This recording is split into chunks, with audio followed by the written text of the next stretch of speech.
Hey everyone, welcome to the UFO Hub livestream. Today's guest is going to be Nick Pope. He's also a speaker at the Ozark Mountain UFO Conference that's coming up in April 8th till 9th in Eureka Springs, Arkansas. And right before we started the show, Nick was actually asking about it just to confirm one more time, but the show will be held in person 100%. Unless something else happens that obviously is unforeseen, everything's been scheduled, confirmed with the hotel, t-shirts made, we are good to go. So, and obviously tickets are available as well for those who are interested to attend.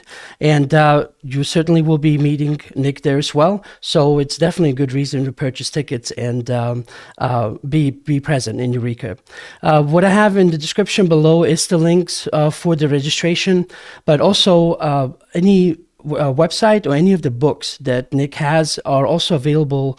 The links are available in the description below for you to check out, and I certainly always encourage my viewers to check those out. Nick has a lot of information to share, and you'll be remiss not to check it out yourself. And also, I have 2 tickets that are available that I will be doing for sort of a UFO Hub giveaway.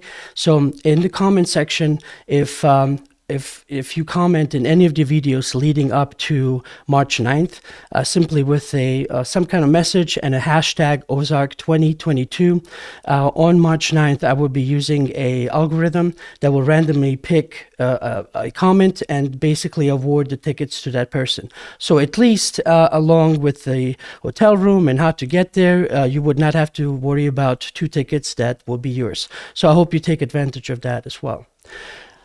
So with any of that out of the way, let me then bring in Nick here real quick. So Nick, welcome. How are you? I'm great. Thank you very much. Good to reconnect with you, and very much looking forward to the Ozark Mountain Conference in person. I will see everyone there and look forward to meeting some old friends, reconnecting, and meeting some new ones too. So, and hello to everyone joining us for this interview.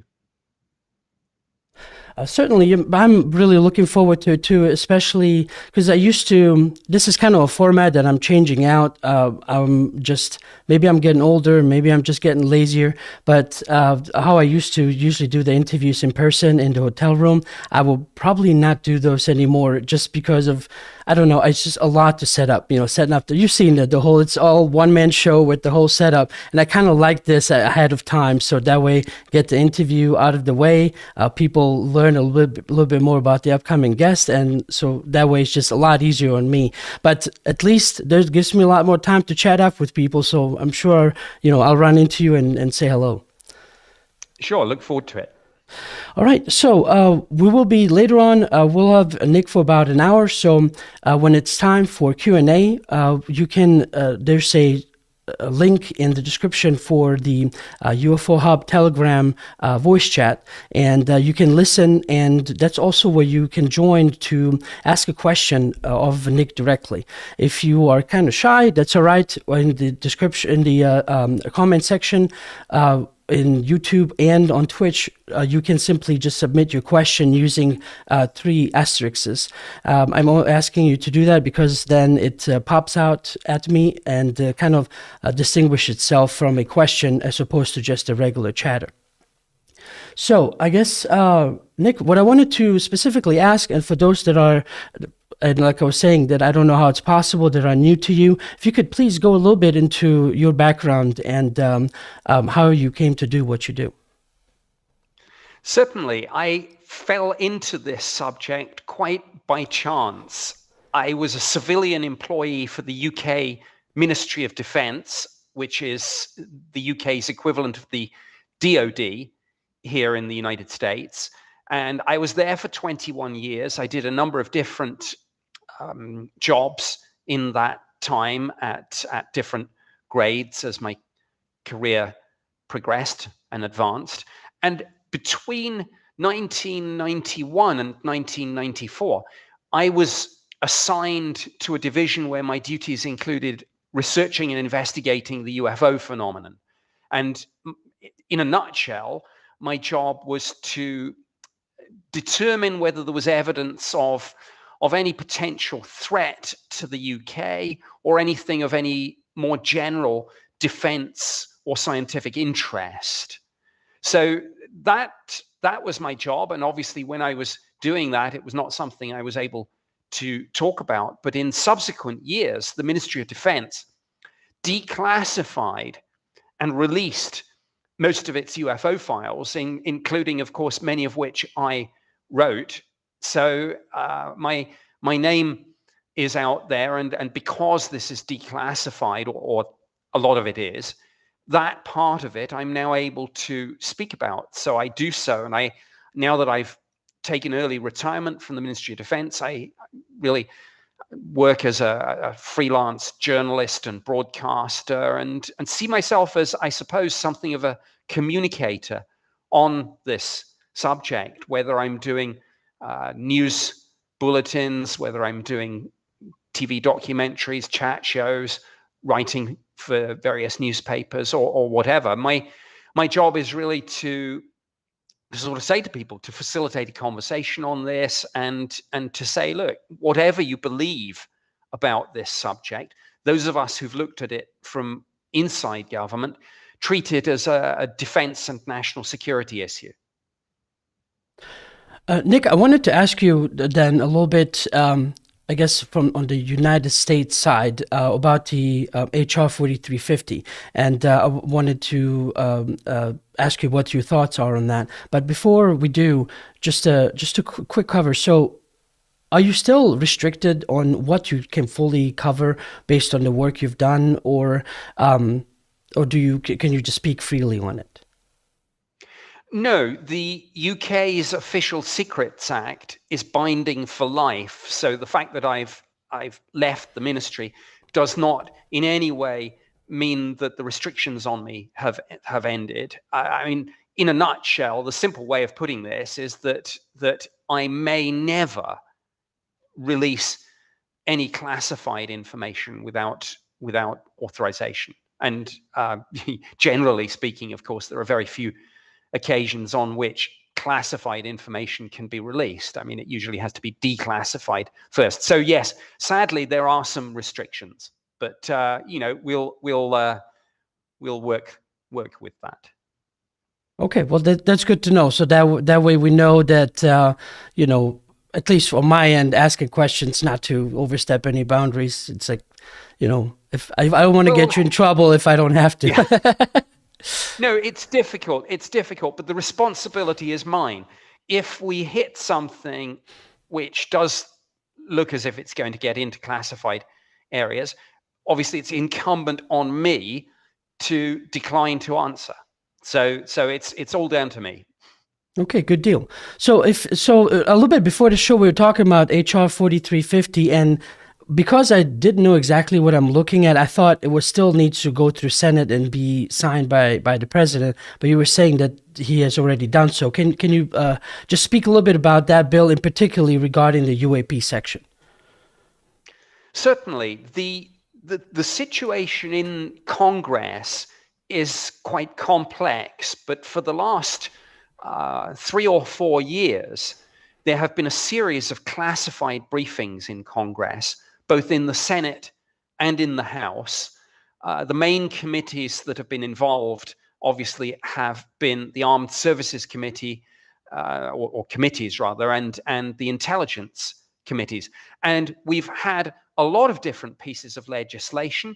A lot of people in Congress have drafted various amendments. There's been the usual, I suppose, process of negotiation on this. But I think what I would say to people is the big outcome of all this is that multiple UFO-related provisions went into the National Defense Authorization Act for fiscal year 2022.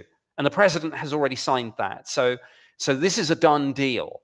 And what this does is it regularizes a lot of different things that were going on between the Pentagon and Congress, and it essentially, I mean, the headline is that that both Congress and the Pentagon are going to work together with the intelligence community and with parts of the scientific community too, and are really going to grip this issue and try to get to the bottom of what is going on in United States airspace, both over the continental United States and with these sightings that have been going on offshore involving elements of the U.S. Navy. What was interesting specifically about that section, there was a part in there where they would also, they're talking about collecting data, having more of a centralized way of just being able to analyze everything that's coming in. But there was one specifically where they were saying about to study the effects of UAP on, I guess, on humans. And I kind of found that very interesting. It's very, very forward, right? Because this is all supposed to be lights in the sky. What is this? Yada yada yada. But to kind of have that also incorporated in that, it was kind of interesting. Do you have anything to say regarding that? Yes, when news first broke about the existence of the Pentagon's ATIP program, when the New York Times put that story on the front page in December 2017, obviously a lot of people in Congress said, wait a minute, you told us you weren't looking at any of this. Now we learn that there's a program. What's going on? And on January the 9th, 2018, the Defense Intelligence Agency wrote to Congress and said, you've asked us about ATIP. This is what we were doing. And attached to the letter was a list of 38 studies that they'd done. And a lot of those studies were highly technical, advanced theoretical physics concepts that you would need for interstellar travel. But some of them did relate to human interface. So field effects on humans. And yeah, absolutely. It's not just lights in the sky. People are reporting close encounters. Some of these UFOs or UAP, whatever terminology you want to use, are coming close to people. And therefore the government, the military, the intelligence community is entitled to ask, well, we've heard stories, for example, about UFOs emitting electromagnetic fields that can have an effect on a car engine. What are the effects on people? Let's at least look at it. So, as you say, what's gone into the legislation is basically let's ask those questions and let's try to find out. So, Nick, I've seen you speak on a lot of the different mainstream media platforms, and even though you're just being interviewed, maybe just right before it starts, maybe after, there's always some kind of interaction, conversation, at one point or another. So what is your main feel about this? Is mainstream kind of finally catching on to this, that there's more there and it's not just something to be snickered at? What is your impression regarding that? My impression is that things are changing for the better. The last 4 years has been quite a ride, and I have sometimes used the phrase out of the fringe and into the mainstream. And that's exactly what's happened to this topic. Gone are the days when the only mention of this was in the tabloids. You're now just as likely to find this discussed in the New York Times, the Washington Post, Politico. And when it is discussed, increasingly, we're finding the journalists who are being told to write up these stories are journalists whose beat is defense and national security. So it's been quite a learning curve for them. But yeah, I think there's a whole bunch of journalists and broadcasters too out there who are saying to themselves now, wait a minute, we were told that this was all just crazy conspiracy theory, fringe sci-fi nonsense. And now we're learning that the government had programs. Congress is looking at this, classified briefings. It's in the new defense bill. So it's been quite a learning curve for them. That's not to say that from time to time, of course, there will be people that still laugh at this, and there's still some stigma. But this is a story with an 80-year backstory. And so there's a lot for people to learn. And it's quite a culture shock for some of them, but we're getting there. A lot of progress. So, do you think this will continue sort of to be looked at in this curious way, or I hate to kind of do this prediction, but in the UFO community, there's always for those that are, I guess, really into UFOs and already kind of gone beyond where mainstream media still hasn't even looked at, like eventual contact and things like that.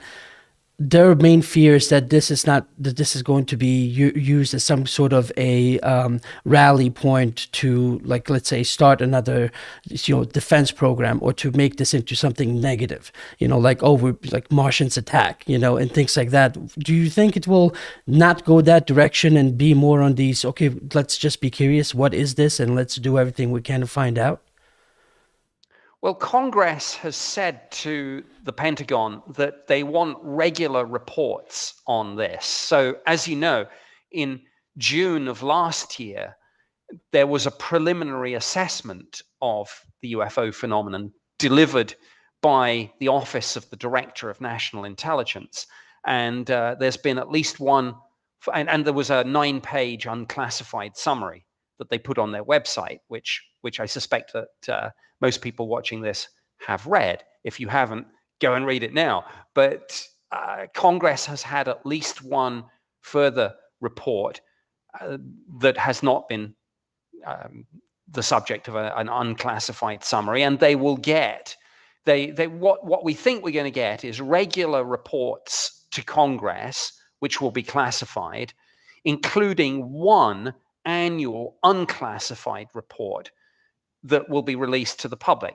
And I think it's up to Congress to keep their foot on the gas and to hold the military and the intelligence community to account on this issue, and to say, I mean, they say what must go into these reports for sure.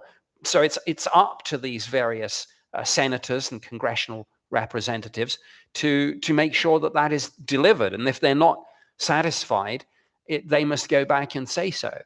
But ultimately, we mustn't forget that this subject is events-led. So we don't know what's going to come suddenly and unexpectedly that's going to, I don't know, blow this wide open and take things down a different path. Who knows? But yeah, I get that a lot of people in the UFO community are cautious about this and say, well, we've seen this before, and isn't it, they're going to hide all the good stuff. And as you say, there are conspiracy theories floating around that this is just another way of ramping up the threat narrative in the media, ramping up the fear. I've been accused of that myself. I'm sure there'll be something about that in the Q&A. There usually is.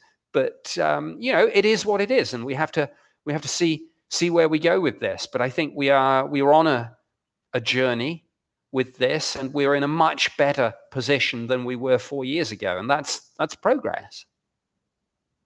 Nick, what sort of is the atmosphere of, let's say, you would obviously be more exposed to these different type of people that I wouldn't be, and kind of seeing what their mindset is. Do they go and jump to that, make that jump that this is also extraterrestrial, meaning there's aliens manning these different aircraft, or is it still just always staying in that realm of just lights in the sky? We don't know who's flying these.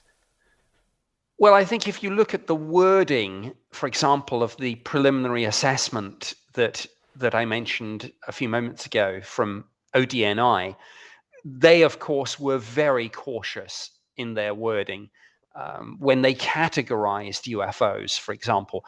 I mean, the word extraterrestrial did not appear once in that report, even as a hypothesis, let alone as anything that was treated as a serious possibility. Now, implicitly, it's in there under the heading of other.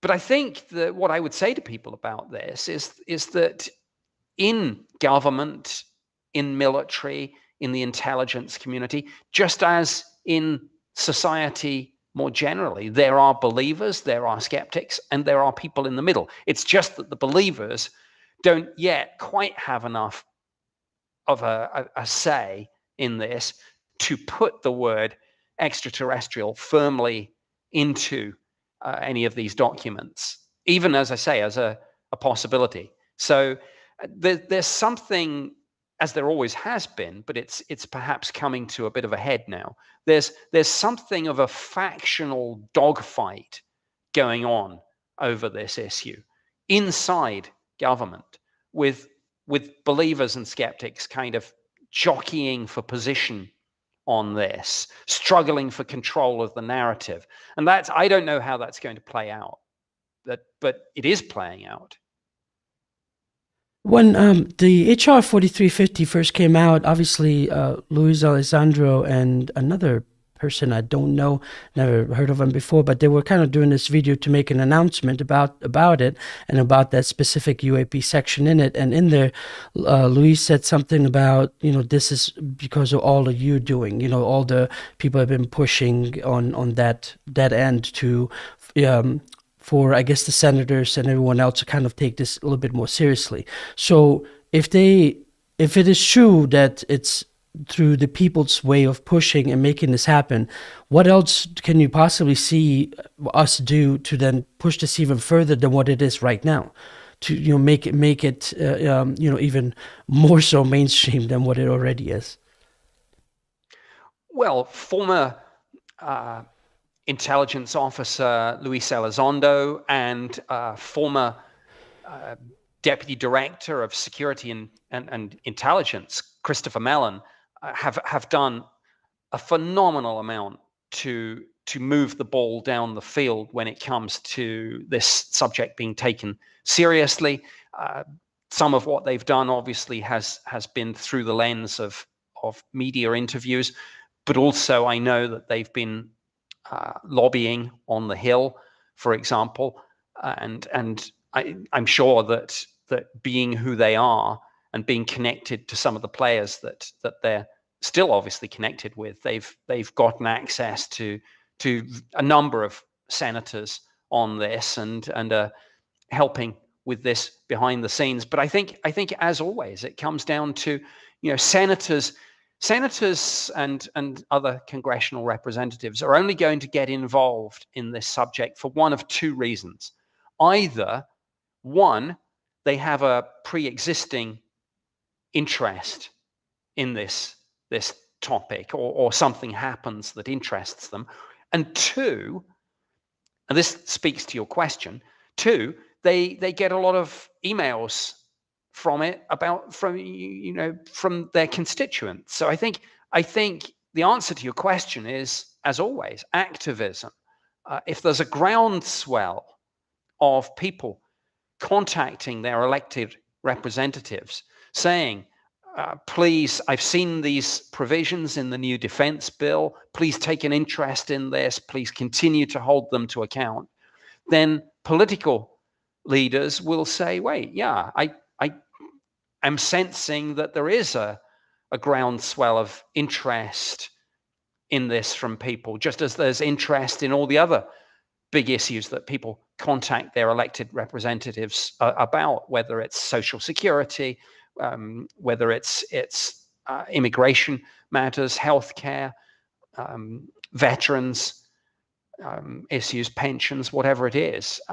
So the answer to your question is keep pushing. So, Nick, what I wanted to ask, and of course now I draw a total blank. I had the question right there and then it left. I can't believe I forgot about it. Well, it was something in regards to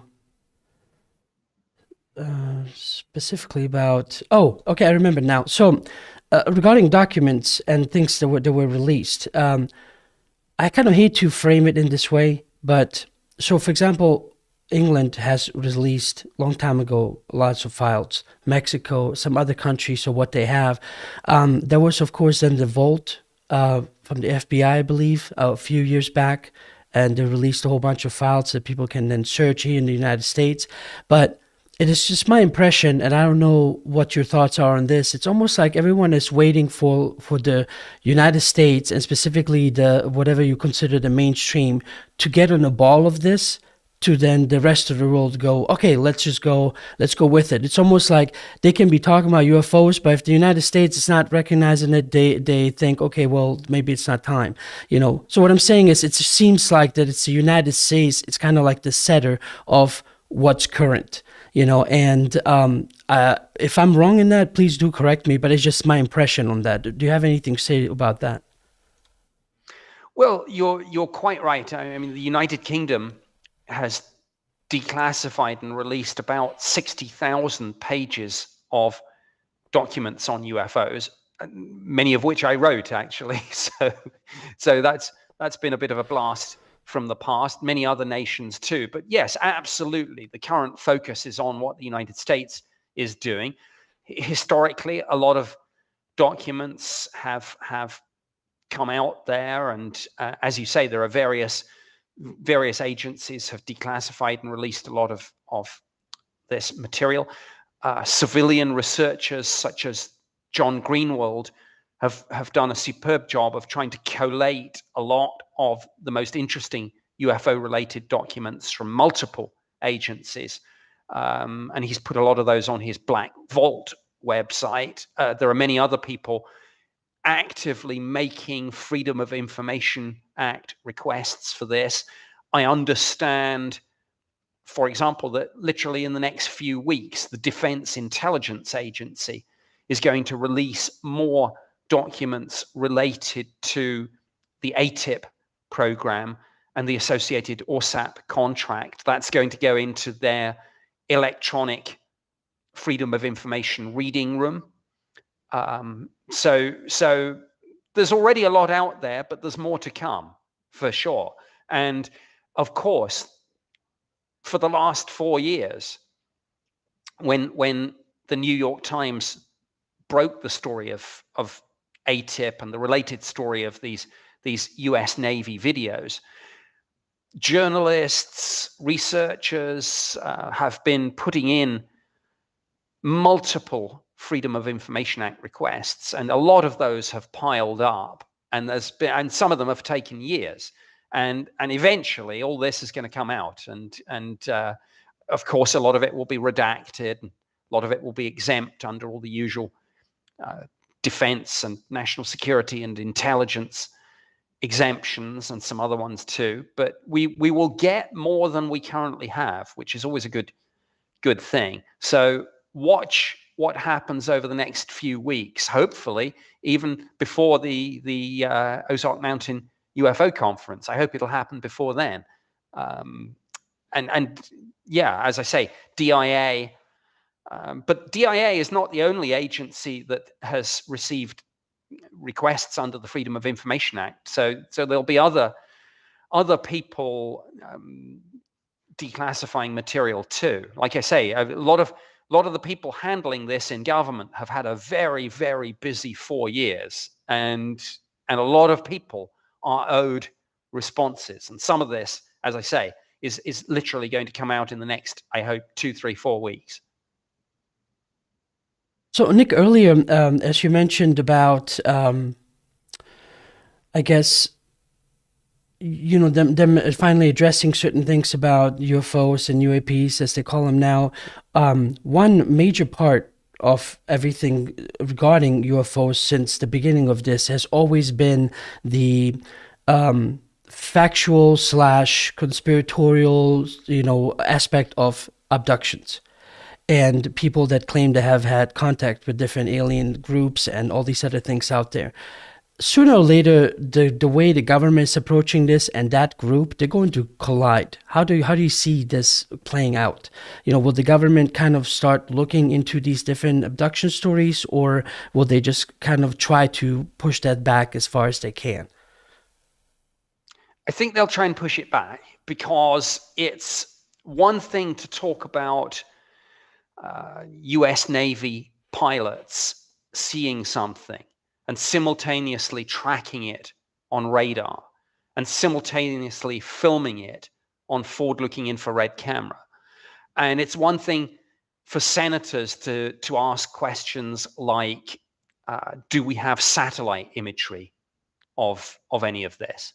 That's kind of easy to do, because however much this topic has been stigmatized previously, those are clear national security questions. And if you're a senator and you ask those questions, they're perfectly reasonable questions to ask. And a lot of senators can and do feel comfortable asking them. But those same people who have recently dipped their toe into the water of ufology, so to speak, it's going to be some time, I think, before they say, oh, and after you've gotten us this satellite data, I want to ask you about the abduction phenomenon. You know what I mean? It's a bridge too far for these people right now. It's hinted at in some of the material, and I mentioned earlier these vague references to human effects. So it's not as if from time to time people associated with ATIP and ORSAP haven't looked at these claims. And there have been, for some years now, suspicions that some people associated with these programs, probably contractors rather than serving government employees, but we don't know that for sure, have, for example, looked at people who claim to have had these experiences and said, I would like blood samples and DNA samples. And I believe that has happened. And maybe even implants too. But it's still, I think, a bridge too far for people on the Senate Intelligence Committee, for example, to say, I want to get into abductions. I don't see that happening, because I think they're fighting against an understandable wave of inertia coming from people within government who are more skeptical about this. And as I say, they're going to start with the easy things. And Navy pilots seeing UFOs, when you've got radar and film evidence, that's easy. Abductions, not so much. So I guess it's just mainly about the more about the crazy factor, not necessarily like how do we approach this psychologically. Yeah, it's presentational. Now maybe there will be a bold senator who says right out in public in a televised hearing, I want you to look into this and I want answers on it. But the answers that are likely to come back may disappoint. So like I say, we may get into that, but I think you can only get into it through the things that are much more squarely the business of these various defense and intelligence committees. And like I say, when you've got US Navy personnel seeing, tracking, and filming these things, it's core defense business. And people are comfortable about asking for this, but as I say, it's difficult to imagine too many senators saying, I want to get into alien abductions. So, Nick, I wanted then to ask you one more question, and then just enough time to give them people start submitting their questions. And basically, let me give you the question first, and then I'll address the audience real quick. The question was specifically about so from your point of view, if you can speak a little bit more then about which I don't know how much you're going to cover at the conference as well, is regarding this fringe to main aspect. Can you speak a little bit more on that? And I'll let you think about it before then we get into the Q&A. But it's basically the question would be more about what else then do you foresee in the future.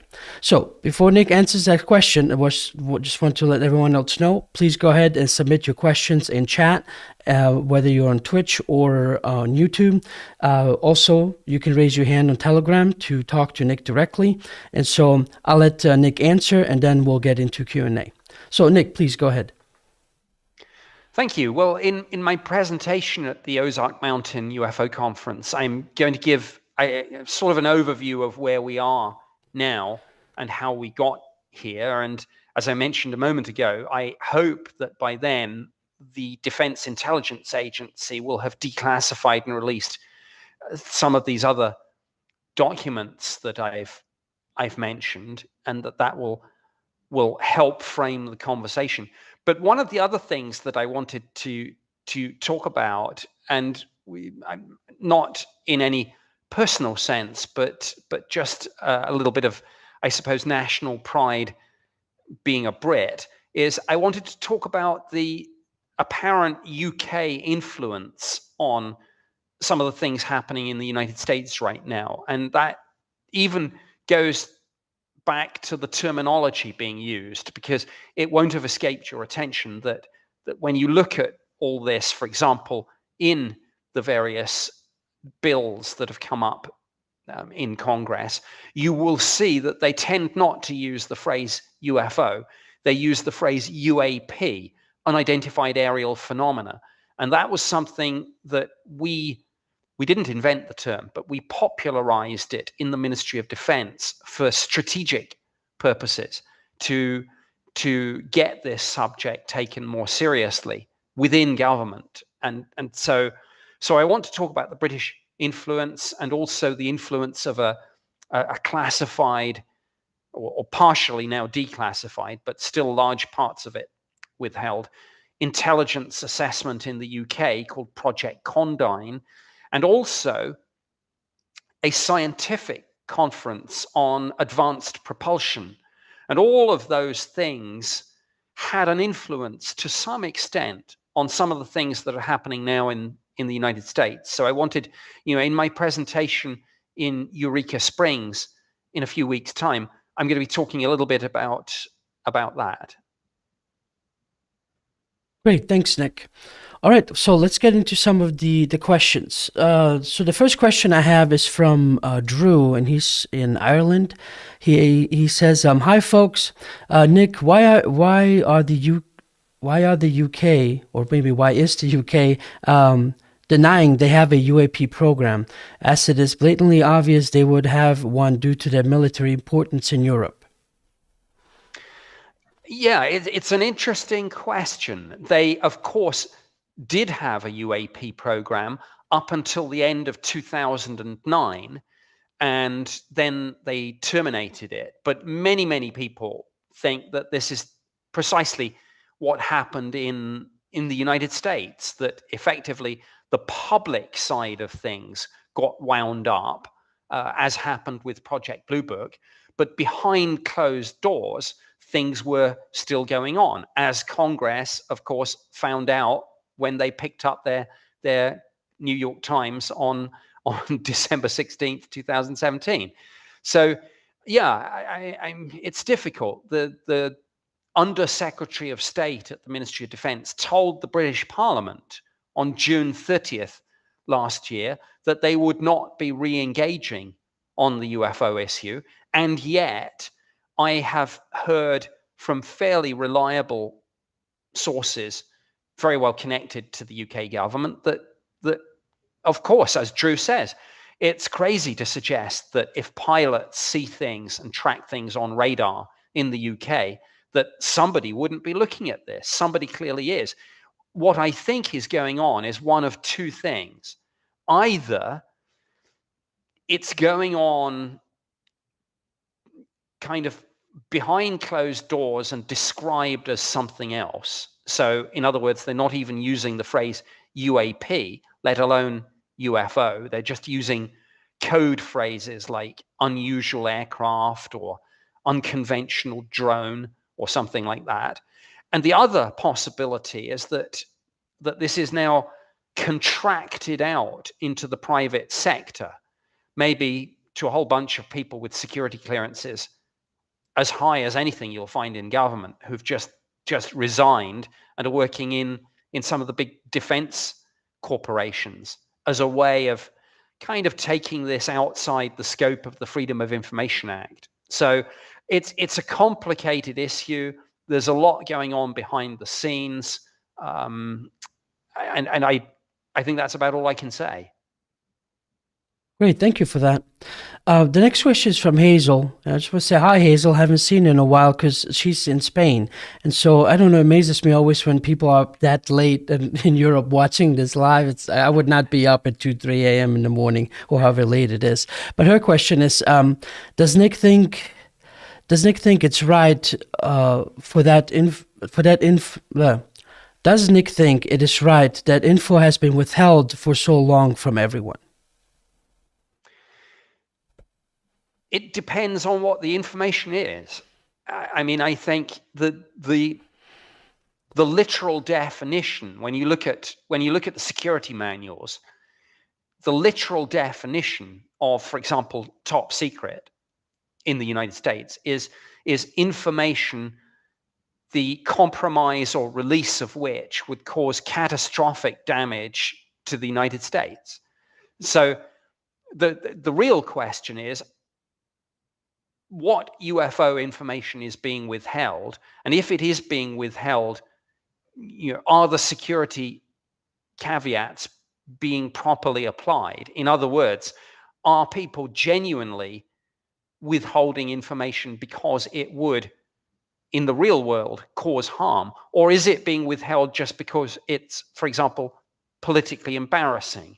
And if the answer is UFO-related information is being withheld because it's politically embarrassing or because it's just all too difficult, then that is not proper use of the classification system. But there may be circumstances where it's quite proper to classify something. Here's an example. What if, and I'm speaking hypothetically, but what if there is information about UFOs that would enable anyone that sees it to develop technologies? And it's fine for people to say, well, shouldn't we have those technologies? Absolutely.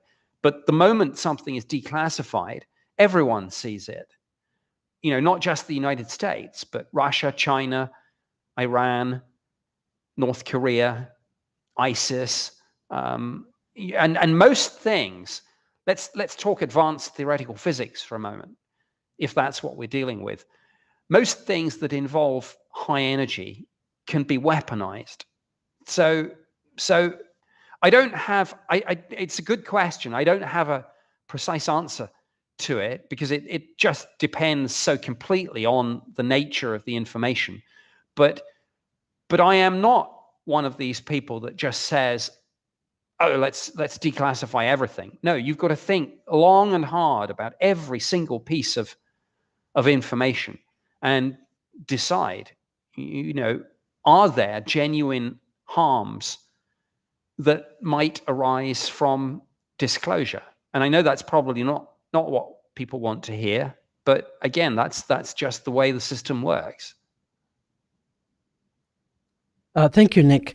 The next question is from the 5D Raven, and I'm been struggling trying to figure out what this actually stands for. So I don't know what it means. He says cell, CEL dot. But anyway, the rest of the question is Cell Hollander of Operation Saucer said in 1997 they saw an extraterrestrial float down the spaceship and beam a red light in light on their direction and the palm of his hand in 1977. Do you believe him? I'm not sure if you can speak on it. Yeah, I don't. I'm not familiar with the case. Okay. But if it was properly investigated, then hopefully there's an audit trail of documents supporting the investigation, and there's a proper chain of custody. I mean, of course, nowadays we can do so much more. I mean, technology, people ask me what's the key to all of this. Technology is always the key. And of course, if something like that happened now, and somebody certainly was looked at by anyone with a government program looking at this, of course, there's all sorts of medical tests that could be done to determine whether someone had interacted with something or not. And yeah, so I'm not sure the details of that particular case. And of course, the further you go back in time, the more difficult it is. But nowadays, as I say, with the technologies that we have, I think we could do a lot more with something like that. Great, thank you for that. Yeah, I saw later he made a correction. It was supposed to be Colonel, so Colonel Hollanda. I've never heard of this Colonel specifically or personally. The next question is from Edgar, saying, is there a useful, purposeful outcome you would ideally want to see emerge from all these chats happening? Channelers, secret space programs, Galactic Federation, etc., etc., etc. Well, I think the outcome, well, certainly what I would hope for is information that we don't currently have. Now, when you come to things like, channeled information and things like that, I mean, I've seen, it's not my area of expertise, but I'll be honest with you, I've seen a lot of it, and a lot of it's fairly general. It's lots of sort of buzzwords and phrases about quantum entanglement and raised vibrational levels. What I would like to see come out is information. And so, for example, people can go on to Google, pardon me, they can search on the net. And if you search on a phrase like major unsolved problems in mathematics, or major unsolved problems in computer science, or major unsolved problems in physics, there are a lot of them out there. Now, if somebody is genuinely channeling some other entity who really wants to get our attention and wants to get us to listen to their message, what better way than giving us a little taste of, well, just to show that I'm genuine, here's the solution to a computer science math problem like P equals NP, or one of the classic ones. They're all out there. Some of them are quite straightforward, and some of the mathematical proofs would be quite concise. So what do I hope for? Something like that. And what do I really hope for? Well, if there are other civilizations out there, Timothy Ferris has suggested the existence of what he called a galactic internet, the idea that civilizations might put out the sum total of their knowledge, broadcast it out into space. Well, what if we could pick up those signals and download them and decipher them? We would literally have, I suppose, a sort of Encyclopedia Galactica. And wouldn't that be a fascinating thing to read? I mean, the sum total of people talk about the sum total of human knowledge, but just imagine the sum total of knowledge from multiple civilizations out there that might, in some cases, have a billion-year head start on us. Could we understand it? I don't know. But my goodness, it would be interesting to try. And I said technology is the key, whether it's looking in the sort of visual level or infrared, say, like James Webb, or whether it's the next generation of radio telescopes. Like I say, technology is the key. We're almost at the point where we have the tools in our hands that if there are civilizations out there, we will see their fingerprints. Great, thank you for that, Nick. The next question is from Paulie. He's coming in through Telegram. Paulie, you are unmuted on my end. Please unmute you on yours and ask your question. Hey there, Mr. Pope.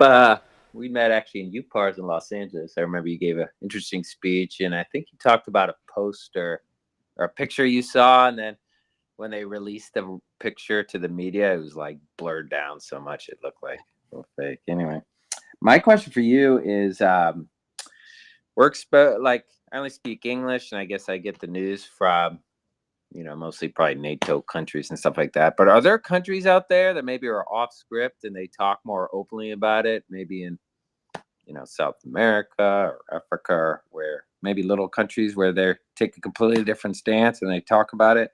And maybe the people that live in those communities or country have a different perception than we do. Thanks. Thanks, Paulie. Yeah.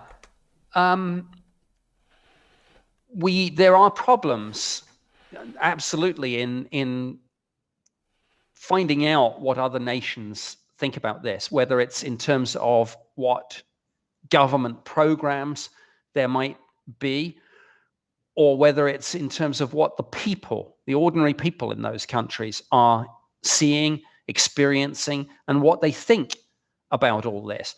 And in some cultures, in some nations, for religious and cultural reasons, it's maybe not as easy to speak out about this as it is in the West. I suspect that in parts of the Middle East and in various parts of Africa, it's maybe not as easy to have these discussions. South America is very open about this, and they do talk about it quite a lot, and they have some similarities and some apparent differences with the sorts of reports and things that we have in the United States, the UK, and some of the European nations. And that's interesting, and it poses the question, are different things going on, or are they just being seen and interpreted through a different cultural lens? And I think somebody's background, their language, their culture, their belief system always are going to play a part in defining how people interpret and describe their experiences. But it's a fascinating question. We haven't got to the bottom of it. And in some cases, of course, like Russia and China, with the government programs, it's the secrecy that's a problem. We know, for example, that China and Russia do have programs looking at this, but we don't know what they've found. We do know from a fairly recent revelation that China is using artificial intelligence to try to solve the UFO mystery. And some people in Congress are very concerned that China might be ahead of us in the US on AI, and that this might enable them to make a breakthrough that we don't make. And I know a lot of people who take a more spiritual and new age view of this will be saying, oh, this is all very disappointing. Nationalism as per usual. Unfortunately, that's where we're at with this. But it's an interesting question. There are differences, there are similarities, and there are still a lot of things we don't know. Thank you, Nick. Well, if you've noticed, the audience of UFO Hub is very diverse. So the next question that I have, I'm not quite sure if you can speak to this, but if you can, great. If not, we'll move on to something else. But this one is from Star Brother, asking, what's the Galactic Federation answer to if Russia attacks Kiev, if Putin decides to invade Ukraine, which NATO and US will respond to? Well, I don't even know if there is a Galactic Federation. I like to think that if there are other civilizations out there, that they've probably come together in some sort of coordinating body, but we really don't know that, of course. It's just speculation. Looking at human history, we have not previously seen, direct intervention to stop wars or anything. So I suspect that all that would happen is that if we do get war in Ukraine, that other civilizations would watch and probably, disapprove and say those darned humans are at it again, with their killing each other. And if there is a Galactic Federation, perhaps we'll only get an invitation to join it when we get beyond that sort of behavior. It's all speculation, but there you are. Great, thank you, Nick. So the last question I'm going to take before we finish up is from Stefan King, asking, do you think it's right for YouTube to censor UFO info and videos? Well, I'm not a fan of censorship, you know, in any way, shape, or form. And I think we've seen far too much censorship, cancel culture, things like that. I take a very libertarian view on this. Put the information out there and let people make up their own minds.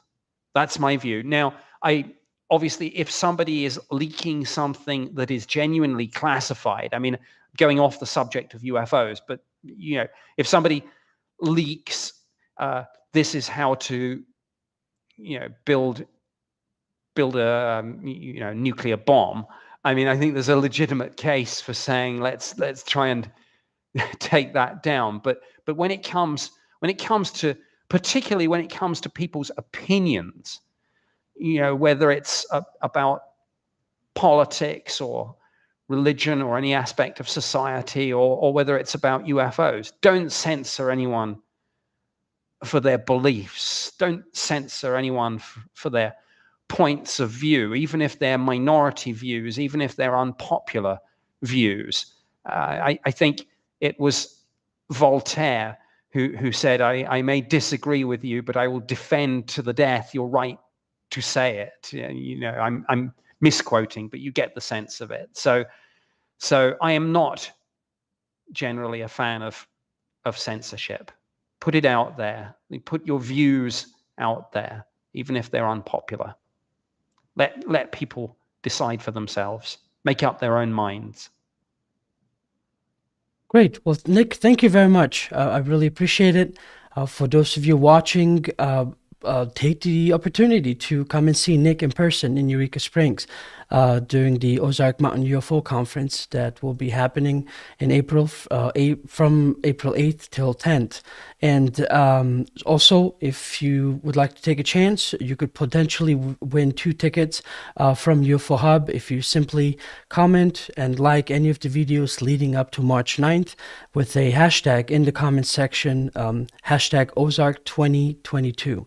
And all the other relevant links are in the description below.